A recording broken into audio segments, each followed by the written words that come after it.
Hi, this is my Pecha Kucha Presentation, which is my topic is running a business because I want to share my knowledge and experience running our business and so that people will know some tips, especially those who want to have a business at the young age like me and to the future entrepreneurs.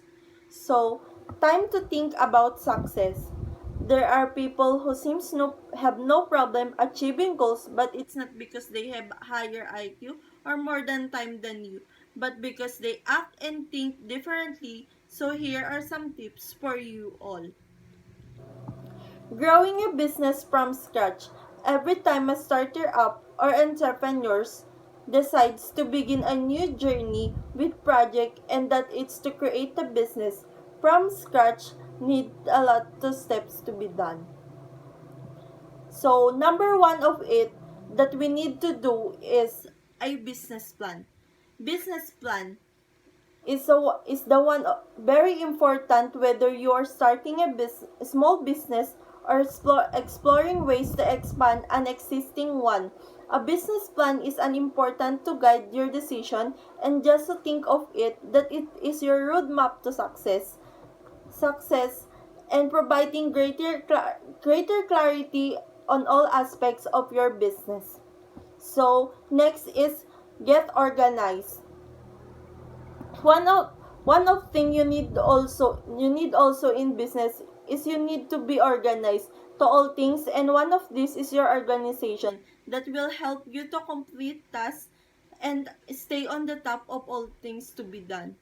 So the next is willingness. willingness as willingness as an entrepreneur or future entrepreneur, it is very important that we have the willingness in whatever we do. We must have the desire to acquire new things into the business world and also to develop new things. Never hesitate to pivot.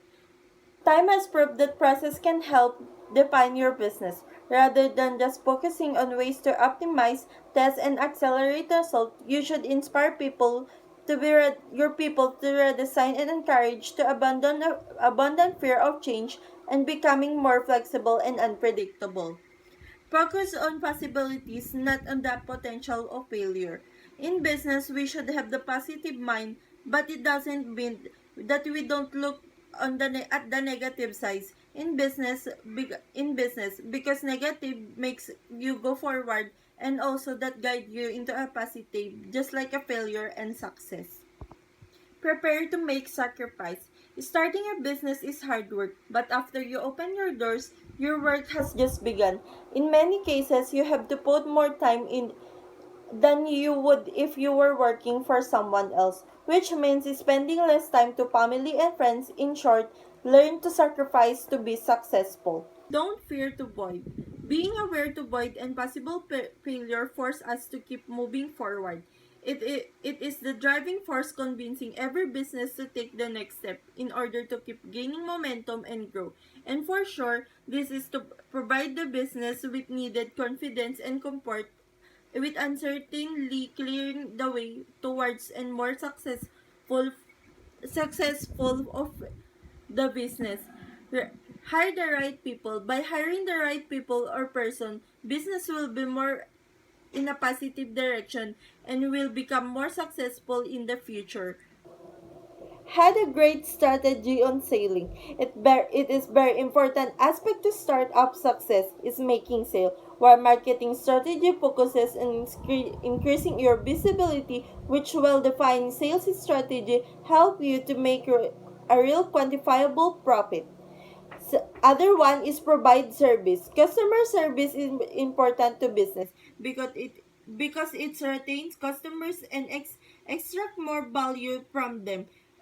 If you have a good or great service, the customers will happy and they will refer you to others. And excellent service to a customers is advantage to your competitors.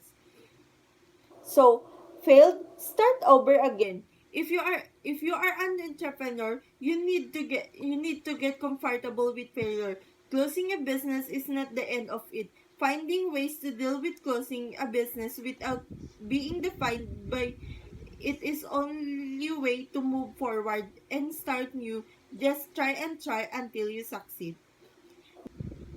Do not dwell on it. Sadly, even though many of us tend to dwell on it far too long, sometimes we receive. When we dwell on it, it hangs our heads and just like a dark cloud coloring everything we do. Say and think about ourselves. This doesn't mean that we need to ignore bad results we receive. We must learn to deal with anything in systematic way and means acknowledging things, taking feedback without letting emotions get in the way. Learn from it. Failure happens even the best of us, so don't be too hard on yourself because failure it has a big help to us. It will guide and will be a lesson as we go on in our journey business and we can learn from it.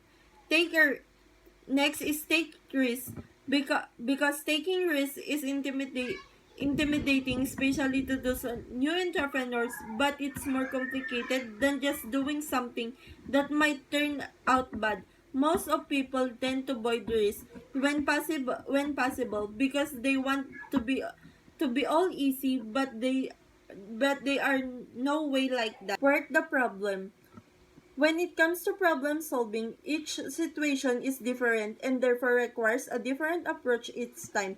Business challenges such as taking a new product's market to sell online can be very tough, and their solutions may require a lot more do and critical evaluation than others. Second to the last is believe in yourself. At first, no one's believed at me.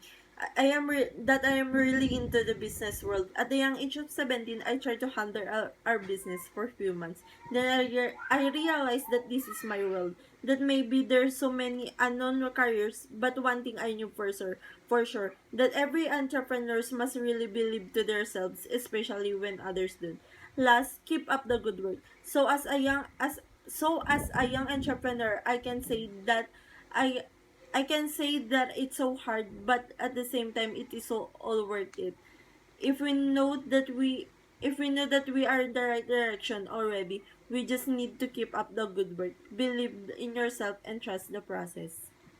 Thank you.